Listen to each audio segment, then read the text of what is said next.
మొట్టమొదటగా ఈ అవకాశాన్ని దయచేసినటువంటి తండ్రి అయినటువంటి దేవునికి హృదయపూర్వకంగా కృతజ్ఞతాస్తుతులు తెలియజేస్తుంటున్నాము. అదేవిధంగా ఈ వాక్యాన్ని వీక్షిస్తున్నటువంటి మీ అందరికీ కూడా ప్రభు అయినటువంటి యేసుక్రీస్తు నామములో వందనములు తెలియజేసుకుంటున్నాను. అందరికీ వందనములు. అయితే ఈ యొక్క ఉదయకాల సమయంలో మనం ఏం నేర్చుకోబోతున్నామంటే, సమస్తమైన ఆదరణను అనుగ్రహించు దేవుడు అనే విషయాన్ని నేర్చుకుంటున్నాం పిల్లరా. ఎందుకంటే సమస్తమైనటువంటి ఆదరణను మొట్టమొదటగా మనకి అనుగ్రహించేది ఎవరంటే దేవుడు మాత్రమే. ఈ లోకంలో చాలామంది ఉన్నారు, పెద్ద పెద్దవారు గొప్ప గొప్పగా ఉన్నారు. కానీ వారు కొద్ది దినాలు మాత్రమే మనల్ని ఆదరించగలరు, కొద్ది దినాలు మాత్రమే మనల్ని వాళ్ళు చూడగలరు, కానీ దాని తర్వాత వదిలిపెట్టేవారుగా ఉంటున్నాడు. కానీ దేవుడు మాత్రం ప్రారంభం నుంచి ఆదాం దగ్గర నుంచి ఇప్పటిదాకా కూడా ఈ భూమి మీదకి వచ్చినటువంటి ప్రతి మనిషిని కూడా ఆదరిస్తూ వస్తున్నాడు పిల్లరా. ఏ విధంగా ఆదరిస్తూ వచ్చాడంటే, ప్రతి విషయంలో కూడా అటు ఆత్మీయంగా కానివ్వండి, అటు బాహ్యంగా కానివ్వండి, బాహ్యంగా ఆదరిస్తూ వస్తున్నాడు, ఆత్మీయంగా కూడా ఆదరిస్తూ వస్తున్నాడు. ఎవరిని కూడా దేవుడు వదలలేదు పిల్లారా. అంటే మనము ప్రధానంగా లోకంలోకి వెళ్ళి మనం చూడగలిగితే కుటుంబం అనేది ఉంటుంది. కుటుంబంలో భార్య, భర్త, పిల్లలు ఉంటున్నారు.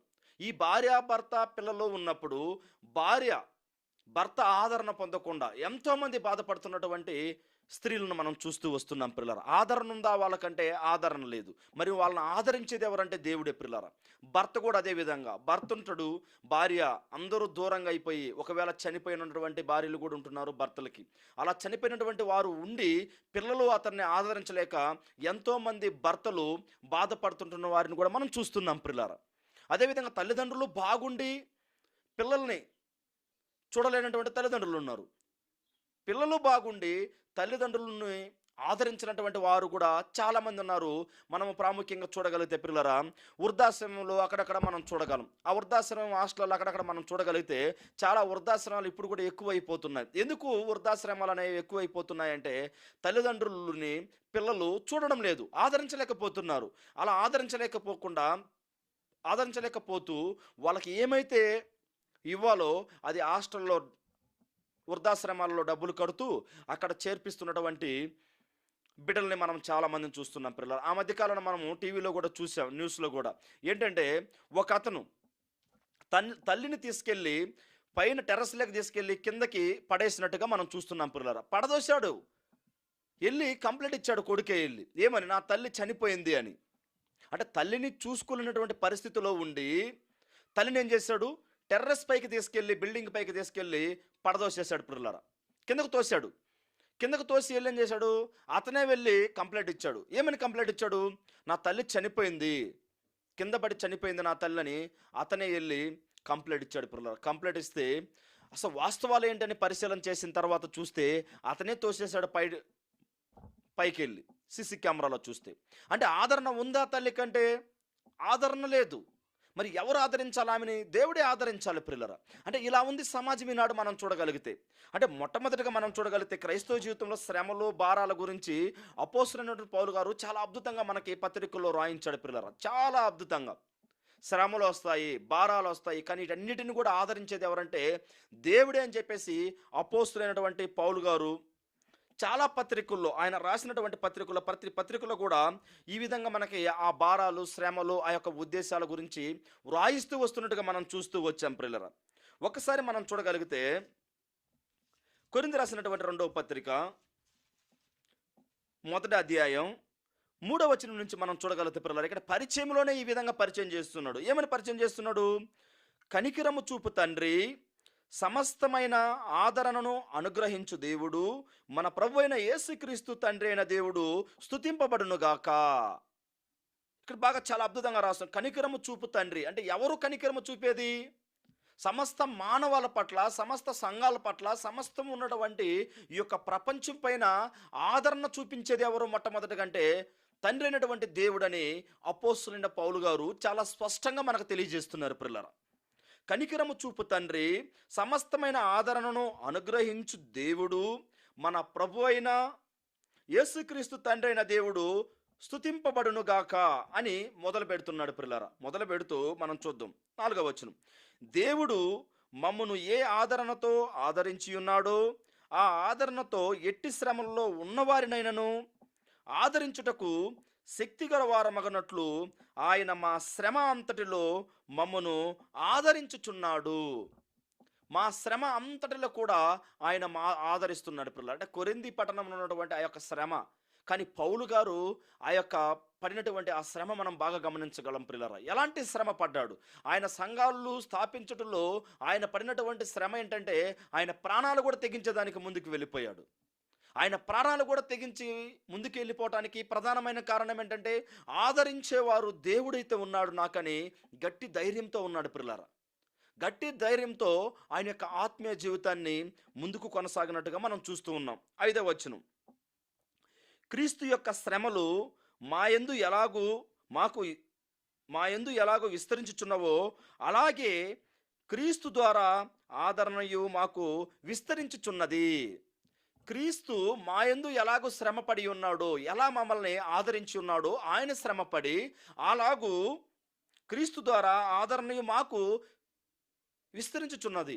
క్రీస్తు పడినటువంటి శ్రమను బట్టి మాకు ఆదరణ అనేది విస్తరిస్తూ వచ్చిందని స్పష్టంగా అపోస్తులైన పౌలు గారు ఇక్కడ కొరింథీ రాసినటువంటి 2వ పత్రిక 1వ అధ్యాయం 5వ వచనంలో చాలా అద్భుతంగా చెప్తున్నాడు పిల్లలు. ఇంకా కొంచెం మనం ముందుకెళ్ళి చూడగలిగితే, మేము శ్రమ పొందినను మీ ఆదరణ కొరకు రక్షణ కొరకును పొందుదుము. ఒకవేళ మేము శ్రమ పడ్డామా, దేవుని యొక్క ఆదరణ రక్షణ కొరకే శ్రమ పడాలి. మరి ఈనాడు మనము పడే శ్రమ ఎలా ఉంది ప్రియులారా? కుటుంబ సమస్యల, లేకుంటే వివాహాల సమస్యల, అప్పులు బాధల, లేకుంటే ఏయో చిన్న చిన్న సమస్యలకి ఆదరణ కోరుతూ ఉంటారు. కానీ ఇక్కడ ఏం చెప్తున్నాడు? అనేకమైన ఆత్మల పట్ల మాకున్నటువంటి భారం ఎలాగున్నదో ఆ యొక్క భారం పట్ల మాకు ఆదరణ చూపుతున్నాడు తండ్రి అయినటువంటి దేవుడు క్రీస్తు మూలంగా. అంటే చాలా అద్భుతంగా మాట్లాడుతున్నాడు పిల్లలు ఇక్కడ. అంటే ఈనాడు ఆదరణ అంటే ఏమనుకుంటున్నారంటే, ధనంగా డబ్బుగా మనల్ని ఆదరించే వాళ్ళు కావాలని కోరుకుంటున్నారు. ఇంకా ప్రతిదీ కూడా పిల్లరా హోదాలో ఉండి మమ్మల్ని ఆదరించే వాళ్ళు కావాలని చాలామంది కోరుకుంటూ ఉంటున్నారు పిల్లరా. మనుషులను నమ్మటి కంటే యెహోవాను ఆశ్రయించటం మేలని అద్భుతంగా దేవుడు వ్రాయించాడు. ఎందుకు దేవుడు అద్భుతంగా వ్రాయించాడు ఈ మాటలంటే, అవును, మనుషులు కొద్ది దినాలు మాత్రమే ఆదరించగలరు, వారితో ఉన్నంత వరకు మాత్రమే మనుషులు ఆదరించగలరు.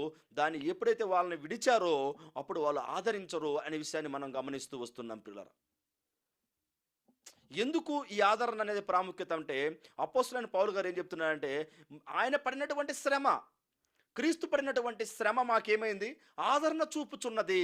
ఆయన శ్రమ పడడం ఏంటి, వీళ్ళకి ఆదరణ చూపడం ఏంటి అంటే, యేసుక్రీస్తు ప్రభువు వారు ఆదరించడానికి వచ్చాడా భూమి మీదకి అనేది ప్రశ్న ప్రియులారా. అవును, ఆయన ఈ భూమి మీదకి రావటంలో ప్రధానమైనటువంటి కారణం ఏంటంటే, ఆయన ఆదరించడానికే ఈ భూమి మీదకి వచ్చాడు. అవును ప్రియులారా, కొంచెం ఒకసారి చూద్దాం.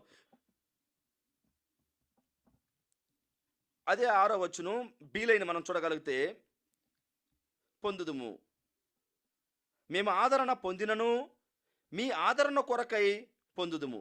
ఈ ఆదరణ మేము కూడా పొందుచున్నట్టు ఆ శ్రమలను ఓపికతో సహించుటకు కార్యసాధకమై ఉన్నది. ఓపికతో మేము కూడా ఏం చేయాలి? శ్రమలు అనుభవించాలి. ఎందుకు ఓపికతో ఈ శ్రమలు మనం అనుభవించాలంటే, క్రీస్తు మన కోసం శ్రమపడి మనకన్నా ముందెళ్ళి పరలోకంలో ఉన్నాడు. ఆ పరలోకానికి క్రీస్తు మనల్ని తీసుకువెళ్ళటానికి ఏం చేశాడు? ఆయన శరీరధారిగా ఈ భూమి మీదకి వచ్చి, మీరు కూడా ఇలాంటి శ్రమ అనుభవాలను అనుభవించాలి, ఇలాంటి శ్రమ అనేది మీకు వస్తుంది. అయితే ఆ శ్రమలో మీరు శ్రమ పడ్డారా, నేను ఆదరిస్తాను మిమ్మల్ని అని ఆయన గట్టిగా చెప్తున్నాడు ప్రియులారా. ఒకసారి చూద్దాం 7వ వచనం, మీరు శ్రమలో ఎలాగో పాలివారై ఉన్నారో అలాగే ఆదరణను పాలివారున్నారని ఎరుగుదుము కనుక మిమ్మును గూర్చిన మా నిరీక్షణ స్థిరమై ఉన్నది.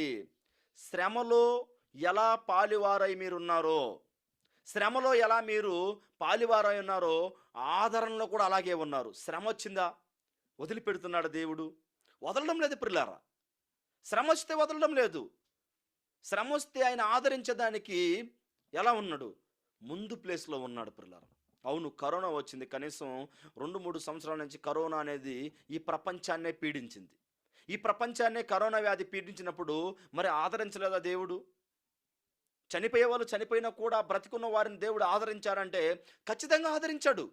ఖచ్చితంగా ఆదరించాడని ఎలా చెప్పగలమంటే, శరీరధారిగా మనం ఈ భూమి మీద జీవించడమే ప్రియులారా.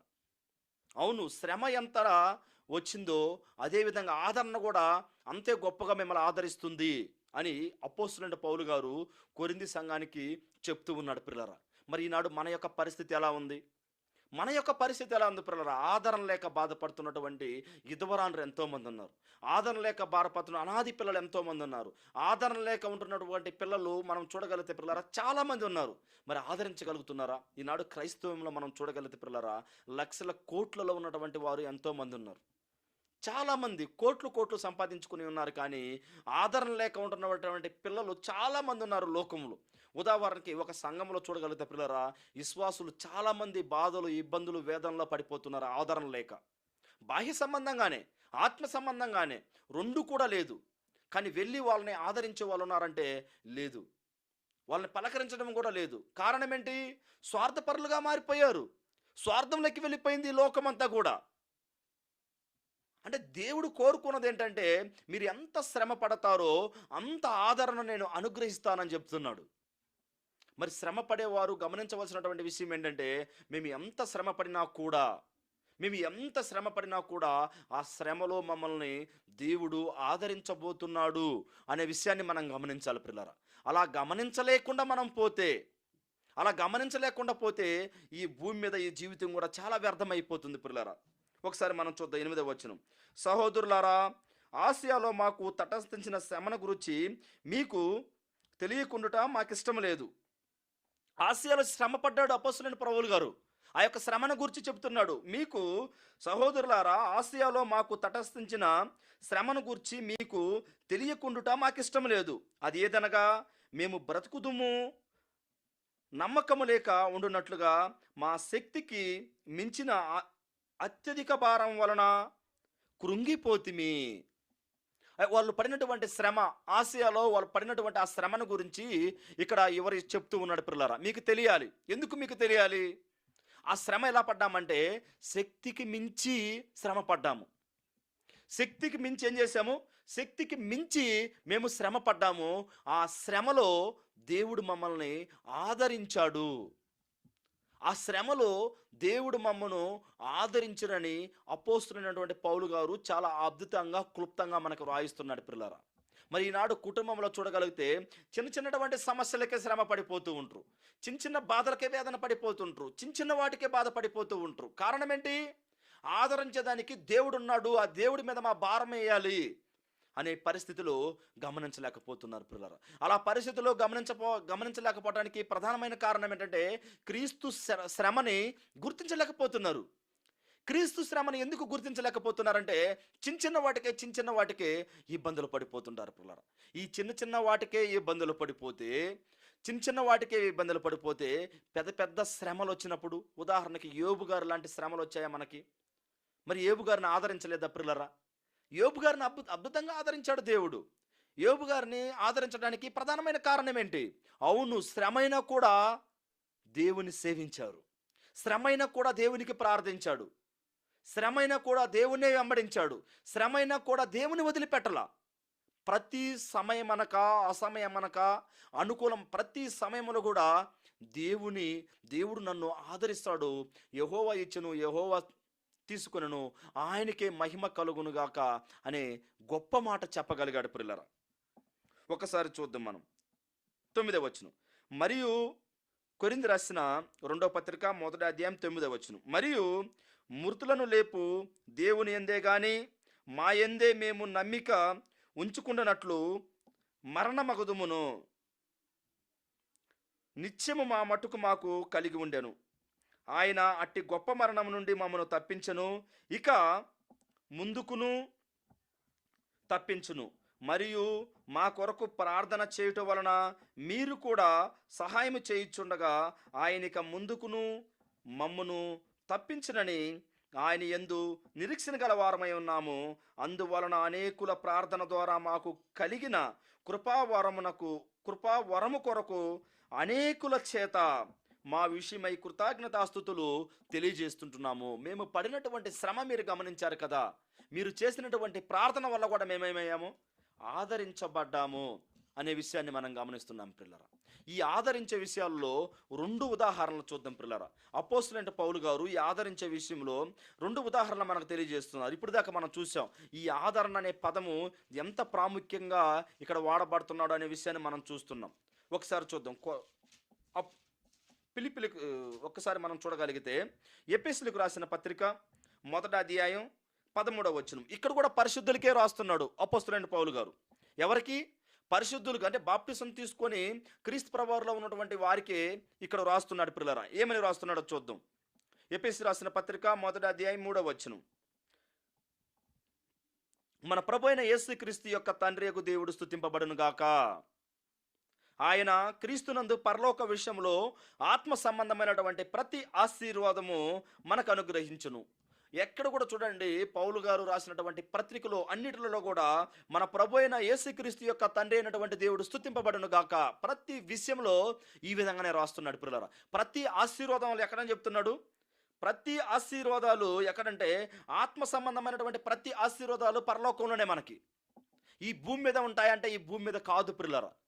ఈ భూమి మీద 60, 70, 80 సంవత్సరాలు మాత్రమే ఎన్ని ఆశీర్వాదాలు కలిగి ఉన్నా కూడా ఉండగలం. కానీ ఈ భూమిని దాటిన తర్వాత నిరంతరము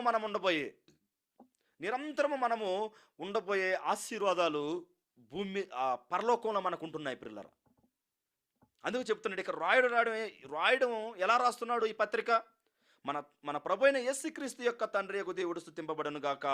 ఆయన క్రీస్తునందు పరలోక విషయంలో ఆత్మ సంబంధమైన ప్రతి ఆశీర్వాదము అనుగ్రహించును అని రాస్తూ మొదలు పెడుతున్నాడు పిల్లరా. అంటే ప్రతిదీ కూడా ఆదరణ కలుగు చేస్తున్నాడు, ప్రతిదానికి కూడా ఆదరణ అనేది మనకి ఇస్తున్నాడు అని రాస్తూ ఉన్నాడు పిల్లరా. అందులో రెండు విషయాలు మనం చూడగలిగితే ఒకసారి చూద్దాం. కొరింథీ రాసినటువంటి 2వ పత్రిక ఇక్కడ ఏం చెప్తున్నాడు చూద్దాం. కొరింథీ రాసినటువంటి 2వ పత్రిక 11వ అధ్యాయం 31వ వచనంలో మనం చూడగలిగితే ఈ విధంగా తెలియజేస్తున్నాడు. నేను అబద్ధం ఆడట లేదని నిరంతరము స్తుతింపబడుచున్న మన ప్రభువుకు యేసు యొక్క తండ్రి యొక్క దేవుడు ఎరుగును. నేను అబద్ధం ఆడటం లేదు, ప్రతి విషయంలో కూడా నేను శ్రమపడ్డాను. అయితే తండ్రి అయినటువంటి యేసుక్రీస్తు ప్రభువు తండ్రి అయినటువంటి దేవుడు ఎరుగును. అంటే ప్రతిదీ కూడా దేవుని ముందు పెట్టి ఆయన యొక్క పరిస్థితులు ముందుకెళ్తున్నట్టు మనం చూస్తున్నాం పిల్లలు. దేవుని ముందు పెట్టి ఈనాడు కూడా మనము ఒక్క శ్రమ వచ్చిందా, ఎవరండి మమ్మల్ని ఆదరించే వాళ్ళు లేరు, ఒక్క ఇబ్బంది వచ్చిందా, ఎవరండి మమ్మల్ని ఆదరించే వాళ్ళు లేరని మనం ఏం చేస్తూ ఉంటామంటే దేవుణ్ణి నిందించే స్థితిలోకి వెళ్ళిపోతుంటాం పిల్లరా. అలా దేవుణ్ణి నిందించే స్థితిలోకి మనం ఎప్పుడు వెళ్ళిపోకూడదు. ఎందుకంటే ప్రతి దినము కూడా మనతో ఉంటున్నాడు ఆయన. ప్రతి దినమును కూడా మనతో ఆదరిస్తూ వస్తున్నాడు పిల్లరా. ఇంకా మనం కొంచెం ముందుకెళ్ళి మనం చూడగలిగితే లూకా సువార్తలో మనం చూడగలిగితే పిల్లరా ఇక్కడ అద్భుతంగా రాయిస్తున్నాడు. లూకా సువార్త 1వ అధ్యాయం 38వ వచనం. ఇక్కడ మొట్టమొదటిగా యేసుక్రీస్తు ప్రభువారు ఈ భూమి మీదకి రాకముందు మనం చూడగలిగితే చూద్దాం. లూకా సువార్త 1వ అధ్యాయం 38వ వచనం. అందుకు మరియా, ఇదిగో ప్రభుదాసురాలను, నీ మాట చొప్పున నాకు జరుగునుగా. కానీ అంతటా దూత ఆమె యొద్ద నుండి వెళ్ళాను. ఇక్కడ మరియా గారిని కూడా ఆదరించే స్థితిలో మనం చూస్తున్నాం పిల్లలు. ఎలా మరియా గారిని మనం ఆదరించే స్థితిలో మనం చూస్తున్నామంటే మొట్టమొదటిగా యేసుక్రీస్తు ప్రభువారు ఈ భూమి మీదకి రావడానికి మరియాని దేవుడు ఆదరించాడు, మరియాని కనికరించాడు, ప్రేమించాడు. విశ్వాస సంబంధమైనటువంటి జీవితాన్ని జీవిస్తుంది కాబట్టి ఆమెను ఆదరించి ఆమె ద్వారాగా క్రీస్తు ప్రభువారిని భూమి మీదకి తీసుకురావడం జరిగింది పిల్లరా. చాలా అద్భుతంగా దేవుడు ప్రతి మనిషిని కూడా ఆదరిస్తూ వస్తున్నాడు పిల్లరా. ఒకసారి మనం చూద్దాం. రోమా పత్రికలు మనం చూడగలిగితే ఇక్కడ రోమా గ్రంథకర్త అయినటువంటి వారు ఈ విధంగా రాయిస్తున్నాడు. ఏమని రాయిస్తున్నాడు అంటే రోమా పత్రిక 1వ అధ్యాయం 25వ వచనం. అట్టి వారు దేవుని సత్యమును అసత్యమునకు మార్చి సృష్టికర్తకు ప్రతిగా సృష్టమును పూజించి సేవించి యుగయుగముల వరకు ఆయన స్తోత్రారుడై ఉన్నాడని ఆమేన్ అని తెలియజేస్తున్నాడు పిల్లలు. ఇక్కడ దేవునికి బదులుగా సృష్టమును పూజిస్తున్నారు వీళ్ళు. దేన్ని పూజిస్తున్నారు వీళ్ళు? ప్రకృతిలో ఉండే వాటిని పూజిస్తున్నారు. పూజించవలసినటువంటి ఎవరిని పూజించాలి? దేవుని పూజించాలి, దేవుణ్ణి ఆరాధించాలి, దేవుని మహిమపరచాలి. మరి వీళ్ళు చేసే పనులు ఎలా ఉన్నాయని ఇక్కడ రోమ పట్టణంలో తెలియజేస్తున్నాడంటే ఇక్కడ సృష్టమును పూజించిరి. అంటే సమస్త ఆదరణ కలుగు చేసేది దేవుడు. ఆ ఆదరణ వదిలిపెట్టి ఏం చేస్తున్నారు వీళ్ళు? లోకములో ఉన్న వాటిని ఏం చేస్తున్నారు? ప్రేమిస్తూ ఉన్నారు. అంటే లోకములో ఉన్నవంతయు శరీరాశ, నేత్రాశ, జీవపడంబము ఇవన్నీ కూడా తండ్రి వల్ల కలిగినవి కాదు. ఇవన్నీ కూడా అపవాది వల్ల కలిగినవి అని చాలా స్పష్టంగా మనకి బైబిల్ తెలియజేస్తూ ఉంది ప్రియులారా. అయితే మనం చూద్దాం యోబు గారి యొక్క పరిస్థితిని మనం ఒక్కసారి చూడగలిగితే, ఈ యొక్క ఆదరణ ఎలా ఆదరించబడ్డాడు అనే విషయాన్ని మనం చూడగలిగితే ప్రియులారా, యోబు గ్రంథం 1వ అధ్యాయం 21వ వచనం.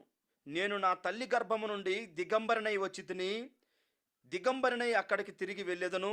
యెహోవా ఇచ్చెను, యెహోవా తీసుకుని పోయెను, యెహోవా నామమునకు స్తుతి కలుగునుగాక అంటున్నాడు ప్రియులారా. ఇక్కడ ఈ యోబు గారు ఈ మాట మాట్లాడటానికి ఎలాంటి శ్రమ వచ్చిందో తెలుసా ఆయనకి? చిన్న శ్రమ కాదు ప్రియులారా, చిన్న శ్రమ కాదు. ఆయనకు వచ్చినటువంటి శ్రమను మనం చూడగలిగితే చాలా గొప్ప శ్రమ అనుకోవచ్చు. కనీసం ఒక అరిపాదము, ఆయన అరిపాదాలు కింద పెట్టేదానికి కూడా లేదు. కనీసం భోజనం చేసేదానికి కూడా లేదు. కళ్ళలో కూడా కురుపులు వచ్చేసాయి ప్రియులారా, నోట్లు కూడా వచ్చేసాయి, శరీరం మొత్తం కూడా కురుపులు వచ్చేసాయి. అలాంటి స్థితిలో ఏమంటున్నాడు ప్రియులారా? అలాంటి స్థితిలో ఆయన ఏమంటున్నాడంటే, యెహోవా ఇచ్చెను, యెహోవా తీసుకునెను, ఆయనకే మహిమ కలుగునుగాక చెప్పగలుగుతున్నామా ప్రియులారా? ఈనాడు ఆ విధంగా మనం చెప్పగలుగుతున్నామా? ఈనాడు ఆ విధంగా చెప్పడానికి ప్రధానమైనటువంటి కారణం ఏంటంటే, దేవుణ్ణి నిజంగా మనం ప్రేమించడం లేదు. దేవునిచే ఆదరించబడలేకపోతున్నాం మనము. ఎందుకు? ధైర్యం లేదు ఈనాడు సమాజానికి. ఏమని ధైర్యం లేదు? ఎందుకు ధైర్యం లేకుండా పోతుంది? ఎందుకు ధైర్యం లేకుండా పోతుందంటే, దేవుణ్ణి ప్రేమించవలసినటువంటి విధానంలో ప్రేమించలేక, దేవుణ్ణి ఏ విధంగా మనము సేవించాలో, ఏ విధంగా ఆయన్ని వెంబడించాలో ఆ విధంగా వెంబడించలేక మనము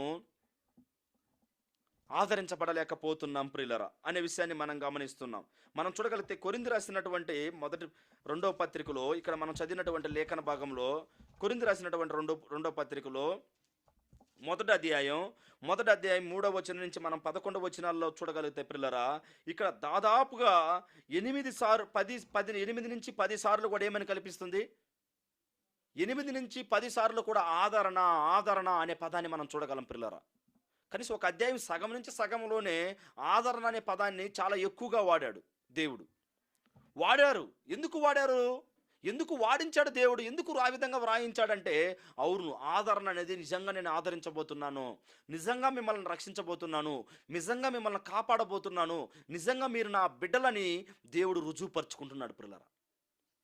అంటే ఈనాడు సమాజంలో మనం చూడగలిగితే ప్రియులారా, ఒకరి మీద ఒకరంటే ఒకరు కావడం లేదు, ఒకరంటే ఒకరికి ఇబ్బందులు, ఒకరిని చూస్తే ఒకరు రావడం లేదు. ఎలా ఆదరించబడుతున్నారు ప్రియులారా? ఒక సంఘంలో ఒక సువార్థికుని చూస్తే ఒక సువార్థికుడికి కుదరకుండా వస్తుంది, ఒక విశ్వాసం చూస్తే ఒక విశ్వాసికి కుదరకుండా వస్తుంది, ఒక విశ్వాసి సువార్థికను చూస్తే ఓర్చుకోలేనటువంటి పరిస్థితి అయిపోతున్నాడు. అంటే ఈ విధంగా ఉన్నప్పుడు మనుషుల మధ్యన మనము సేవించబడే వారుగా లేకుండా, మనుషుల దగ్గర మనం మెప్పు పొందేవారుగా లేకుంటే, దేవుని దగ్గర మనం ఎలా పొందగలం పిల్లరా? దేవుడు ఎలా మనల్ని ఆదరిస్తాడో ఒక్కసారి మనము మన ఆత్మీయ జీవితాలు మనం పరిశీలన చేసుకోవాలి. అలా పరిశీలన చేసుకోకపోతే ఈ భూమి మీద ఎంత జీవితం జీవించినా కూడా, ఎలాంటి ధనవంతుడిగా మనం జీవించినా కూడా మొత్తము కూడా వ్యర్థమే పిల్లరా. ఒక ఉదాహరణకి ఎవరినన్నా మనం ఆదరించామనుకోండి, ఎవరినన్నా పేదవాళ్ళు ఉన్నారు సంఘంలో, వాళ్ళని ఆదరించామనుకోండి, ఏం జరుగుతుంది? మైక్ తీసుకొని అందరికి పబ్లిసిటీ చేస్తున్నారు, నేను ఆయనకి ఆదరించాను, నేను ఆయనకి ఇచ్చాను, నేను ఆయనకి చేశాను అనే విషయాన్ని మనం చూస్తూ ఉన్నాం పిల్లలు. అయితే మనం బాగా గమనించగలం, గతంలో ఇజ్రాయెల్ ప్రజలు ఓటమి కావటానికి ప్రధానమైనటువంటి కారణం ఏంటి? ఇజ్రాయెల్ ప్రజలు ఉన్నారు కదా, ఆ ఇజ్రాయెల్ ప్రజలు ఓటమి అయిపోయిన తర్వాత ఓటమి పొందడానికి ప్రధానమైన కారణం ఏంటి? వాళ్ళ ఆదరణ పొందలేకపోవటానికి ప్రధానమైన కారణం ఏంటంటే, వాళ్ళ ఆదరణ పొందలేకపోయారు. కారణం ఏంటంటే, వాళ్ళు దేవుని తిరస్కరించారు, దేవుని ఎదిరించారు, దేవుడు చెప్పినటువంటి ఆజ్ఞకు లోబడకుండా జీవించబట్టే వాళ్ళు ఏమైపోయారంటే దేవుని చేత ఆదరించబడలేకపోయారు ప్రియులరా. ఒక్కసారి మనం చూద్దాం. విలాప వాక్యములు 1వ అధ్యాయం 2వ వచనం నుంచి మనం చూడగలిగితే అద్భుతమైనటువంటి చరిత్రను మనకు రాయిస్తున్నాడు దేవుడు ప్రియులారా. ఇక్కడ రాత్రి యందు అది బహుగా ఏడ్చుచున్నది, విలాప వాక్యములు 1 అధ్యాయం 2 వచనం నుంచి. రాత్రి యందు అది బహుగా ఏడ్చుచున్నది, కన్నీరు దాని చెంపల మీద కారుచున్నది, దాని వికటగాండ్రులలో దానిని నోదార్చువాడు ఒకడును లేడు. దాని చెలికాండ్రు అందరూ దానిని మోసపుచ్చిరి, వారు దానికి శత్రువులైరి. ఇజ్రాయెల్ ప్రజల గురించి, ఇజ్రాయెల్ దేశం గురించి మాట్లాడుతున్నారు పిల్లలు. ఇక్కడ ఏమని మాట్లాడుతున్నారు? రాత్రి యందు అది బహుగా ఏడ్చుచున్నది, కన్నీరు దాని చెంపల మీద కారుచున్నది, దాని వికటగాండ్రుల్లో దాని నోదార్చువాడు ఒకడును లేడు. దాని చెలికాండ్రు అందరూ దానిని మోసపుచ్చిరి, వారు దానికి శత్రువులైరి. 3వ వచనం. యూదా బాధ నుండి దాసులై చెరలోనికి పోయి ఉన్నది, అన్ని జనులలో నివసించుచున్నది, విశ్రాంతి నొందకపోయెను. దాని తరువాత వారందరూ ఇరుకు చోట్ల దానిని కలుసుకొందురు. ఇక్కడ యూదా వాళ్ళ గురించి చెప్తున్నారు పిల్లరా, ఇజ్రాయెల్ ప్రజల గురించి చెప్తున్నాడు పిల్లరా. ఎలాంటి స్థితిలోకి, ఘోరమైనటువంటి స్థితిలోకి వీళ్ళు వెళ్ళిపోయారో అని చెబుతూ, వాళ్ళు యొక్క కన్నీరు ఎలా కారుతుందంట. ఆదరించే వాళ్ళు లేరు. ఎందుకు ఆదరించే వాళ్ళు లేరు? దేవుడు ఏదైతే చెప్పాడో దాన్ని చేయకపోవడం, దేవుడు చెప్పన దానిని వాళ్ళు చేయడం, చెయ్యొద్దన్నది చేయడం. అంటే ఇలాంటి పరిస్థితుల్లో ఉన్నప్పుడు ఎవరు పిల్లరా ఆదరించగలరు? ఆదరించేది దేవుడే, సమస్తాన్ని ఇచ్చేది దేవుడే. కానీ దేవునికి వ్యతిరేకంగా వీళ్ళు ప్రవర్తిస్తే, దేవునికి వ్యతిరేకంగా ప్రవర్తిస్తే చూద్దాం. 4వ వచనం. విలాప వాక్యములు 1 అధ్యాయం 4వ వచనం. నియామక కూటములకు ఎవరును రారు కనుక సియోను మార్గములు ప్రలాపించుచున్నవి, పట్టణపు గుమ్మములన్నీయు పాడైపోయెను, యాజకులు నిట్టిర్పు విడుచుచున్నారు, దాని కన్యకులు దుఃఖకాండ్రులైరి, అదియు వ్యాఖ్యల భరితులాయను, దాని విరోధులు అధికారులైరి, దాని శత్రువులు వర్జిల్లుచున్నారు, దాని అతిక్రమము విస్తారమని యెహోవా దానిని శ్రమపడుచున్నాడు, విరోధులు దాని పసిపిల్లలను చేరపట్టుకుని పోయిరి, సియోను కుమారి సౌందర్యమంతయు తొలగిపోయెను, దాని అధిపతులు మేతలేని దుప్పుల వలె ఉన్నారు, వారు బలహీనులై తరుమువారి ఎదుట నిలువలేక పారిపోయిరి. వాళ్ళ పిల్లలను తీసుకెళ్ళి బానిసలుగా తీసుకెళ్ళటానికి ముందుకెళ్తున్నారు పిల్లరా. పిల్లలను తీసుకెళ్ళి బానిసలుగా తీసుకెళ్ళటానికి కారణం ఏంటి? చిన్న చిన్న దేశాలు వచ్చి ఈ ఇజ్రాయెల్ని కొట్టినట్టుగా మనం చూస్తున్నాం. చిన్న చిన్న దేశాలు వచ్చి ఈ ఇజ్రాయెల్ ప్రజల్ని తరిమినట్టుగా చూస్తున్నాం. ఎందుకు చిన్న చిన్న దేశాలు ఇజ్రాయెల్ ప్రజలను తరమటానికి ప్రధానమైనటువంటి కారణం ఏంటంటే, వారు చేసినటువంటి ఆ పాపపు జీవితం మాత్రమే. వాళ్ళు దేవునిచే ఆదరించబడలేకపోవటానికి ప్రధానమైనటువంటి కారణం ఏంటంటే, వారి యొక్క పాపపు జీవితము. ఆ పాపపు జీవితముల వారు ఏం చేస్తున్నారంటే, దేవుడి చేత ఆదరించబడలేకపోతున్నారు పిల్లరా. దేవుని చేత ఆదరించబడలేకపోతున్నారు. ఇంకొంచెం మనం ముందుకెళ్ళి చూద్దాం. కీర్తనల గ్రంథం 23వ అధ్యాయం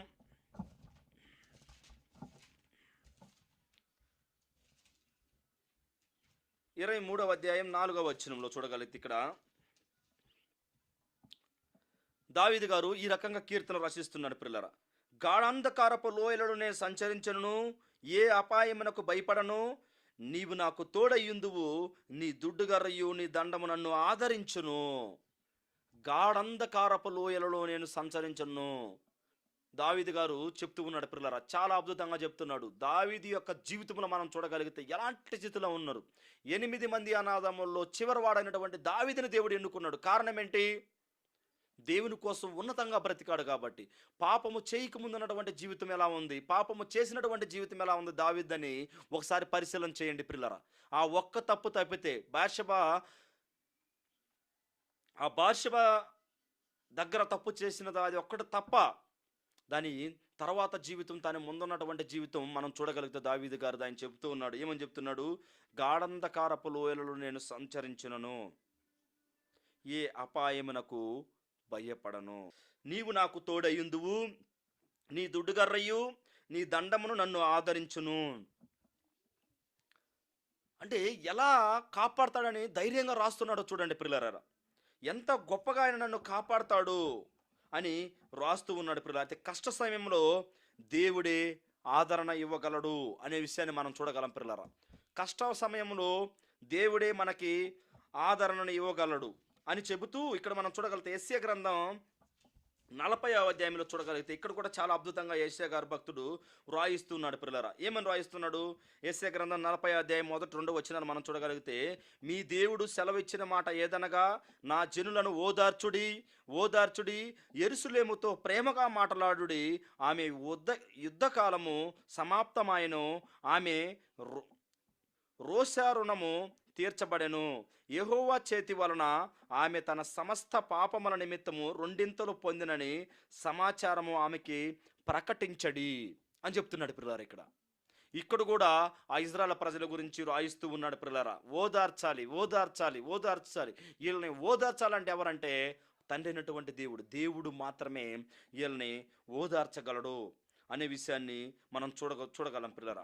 అంటే ఇంకా చెప్తున్నాడు యెషయా గారు 61వ అధ్యాయంలో మనం చూడగలిగితే, చెరలో ఉన్నటువంటి వారందరిని కూడా ఏం చెయ్యి, విడిపించి అంటున్నాడు. చూద్దాం యెషయా గ్రంథం 61వ అధ్యాయం 1-2 వచనాలు. ప్రభువు యెహోవా ఆత్మ నా మీదకి వచ్చి ఉన్నది, దీనులకు సువార్తను ప్రకటించుటకు యెహోవా నన్ను అభిషేకించను యెహోవా నన్ను అభిషేకించను.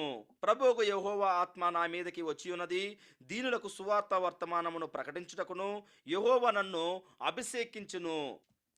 నలిగిన హృదయము గల వారిని దృఢపరచుటకును, చెరలోనున్న వారికి విడుదలను, బంధింపబడిన వారికి విముక్తిని ప్రకటించును. యెహోవా హిత వస్త్రమును మన దేవుని ప్రతిదండన దినమును ప్రకటించుటకును, దుఃఖకాంతులందరినీ ఓదార్చుటకును. చాలా అద్భుతంగా చెప్తున్నాడు పిల్లలు ఇక్కడ కూడా.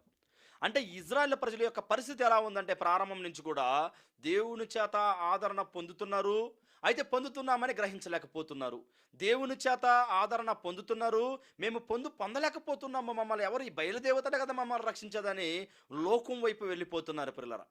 అలాంటి వారి గురించి దేవుడు ఏం చెప్తున్నాడంటే చాలా అద్భుతంగా చెప్తున్నాడు పిల్లరా. ఏమని రాయిస్తున్నాడంటే ఒక్కసారి మనం చూడగలిగితే యెషయా గ్రంథం 59వ అధ్యాయంలో చాలా అద్భుతంగా దేవుడు రాయిస్తున్నాడు. ఇది మనకి కూడా చూద్దాం ఒకసారి. యెషయా గ్రంథం 59వ అధ్యాయం 1-2-3 వచనాల్లో మనం చూడగలిగితే, రక్షింపనేరక ఉండునట్లు యెహోవా హస్తము కూర్చ కాలేదు. చిన్నదైపోయిందా చెయ్యి దేవుంది? కాదు, ఆయన చెయ్యి చిన్నది కాలేదు. ఎందుకు ఆయన ఆదరించలేకపోతున్నారు ఇజ్రాయెల్ ప్రజల్ని? ఎందుకు ఈ ప్రపంచంలో ఉన్నటువంటి ప్రజల్ని ఇప్పుడు కూడా ఆదరించలేకపోతున్నాడు అంటే కింద వచనంలో చెప్తున్నాడు, విననేరక ఉండినట్లు ఆయన చెవులు మందం కాలేదు. ఆయన వినలేకపోయినప్పుడు ఆయనకేమన్నా చెవుడా? కాదు ప్రిల్లరా. విననేరక ఉండినట్లు ఆయన చెవులు మందము కాలేదు. ఇక్కడ చెప్తున్నాడు కింద, మీ దోషములు మీకును మీ దేవునికి అడ్డముగా వచ్చి ఉన్నది. దేవుడు చూడలేకపోతున్నాడంటే కారణం ఏంటి? దేవుడు వినలేకపోతున్నాడంటే ప్రధానమైన కారణం ఏంటి? మన దోషములు, మన పాపములు నేరాలోపనగా అడ్డుగోడలాగా కట్టుకుపోయాయి ప్రియులరా. ఈ అడ్డుగోడలాగా కట్టుకుపోయినటువంటి ఈ పాపాన్ని ఏం చేయాలంటే దానంతా కూడా పడగొట్టడానికి, దానంతా కూడా ధ్వంసం చేయడానికి క్రీస్తు ప్రభు అయినటువంటి తన కుమారుని లోకానికి పంపించాడు. అందుకే క్రీస్తు పూర్వం 680 సంవత్సరాలు సుమారు ఈ మాటలు రాయిస్తున్నాడు దేవుడు. ఆ పాపం ఉందా, ఆ పాపాన్ని తీసేసుకోండి.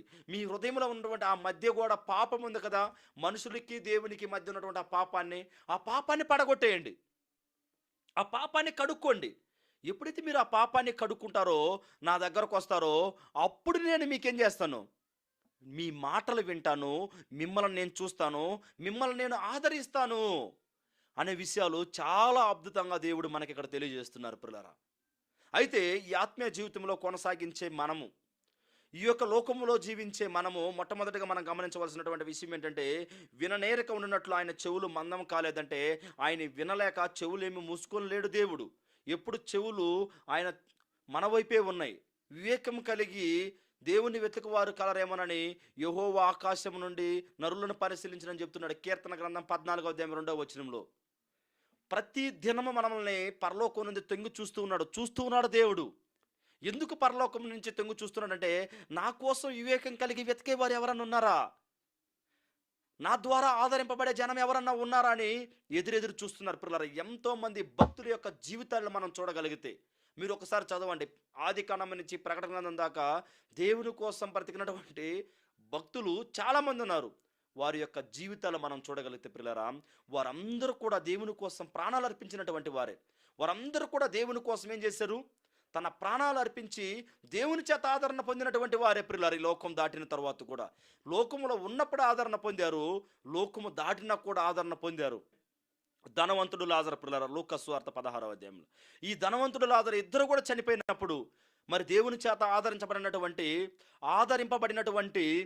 లాజరు ఎక్కడున్నాడు, దేవుని చేత ఆదరింపబడినటువంటి ధనవంతుడు ఎక్కడున్నాడు అనేది ఒకసారి మీరు చదువుకోండి ఇంటికి వెళ్ళిన తర్వాత. అలా చదువుకుంటే ఎలా రక్షిస్తున్నాడు దేవుడు, ఎలా మనల్ని కాపాడుతున్నాడు, ఏ విధంగా మనల్ని ఉద్దేశించి ఆయన ఈ లోకానికి పిలుచుకొని మనల్ని ఆదరిస్తున్నాడు అనే విషయాన్ని మనం గమనించగలం ప్రియులారా. చూడండి, ఇక్కడ 2వ వచనం, మీ పాపములు ఆయన ముఖమును మీకు మరుగుపరిచిన కనుక ఆయన ఆలకింపకున్నాడు. మన పాపాలు మన ముఖానికి ఏమై ఉన్నాయి? కప్పుకొని ఉన్నాయి. ఆ కప్పుకొనటం వల్ల ఆయన చూడకున్నాడు ప్రియులారా. అయితే ఈ లోకంలో మనం జీవించేటప్పుడు ప్రియులారా, నమ్మకంగా ఆయన ద్వారా మనం ఆదరింపబడాలంటే, ఈ శరీరంగా ఉండి ఆదరింపబడాలన్నా, శరీరంలో విడిచి ఆత్మ పరలోకానికి వెళ్ళినప్పుడు కూడా ఆదరింపబడాలన్నా కూడా, దేవునితో ఆదరింపబడాలంటే మొట్టమొదటిగా మన పాపాలు మనం కడుక్కోవాలి. దేవునికి మనుషులుగా ఉన్నటువంటి అడ్డగోడుగా నిలబడినటువంటి ఆ పాపాన్ని కడిగి వేసుకుంటే దేవుని కుమారులు అనబడతాం పిల్లరా. మనమందరం కూడా దేవుని చేత ఆ విధంగా ఆదరించబడాలని, దేవునితో మనమందరం కూడా ఆదరించబడినటువంటి కుటుంబాలుగా ఉండాలని మిమ్మల్ని అందరిని కూడా హెచ్చరిస్తూ నన్ను హెచ్చరించుకుంటున్నాను. God bless you all. అందరికీ వందనములు.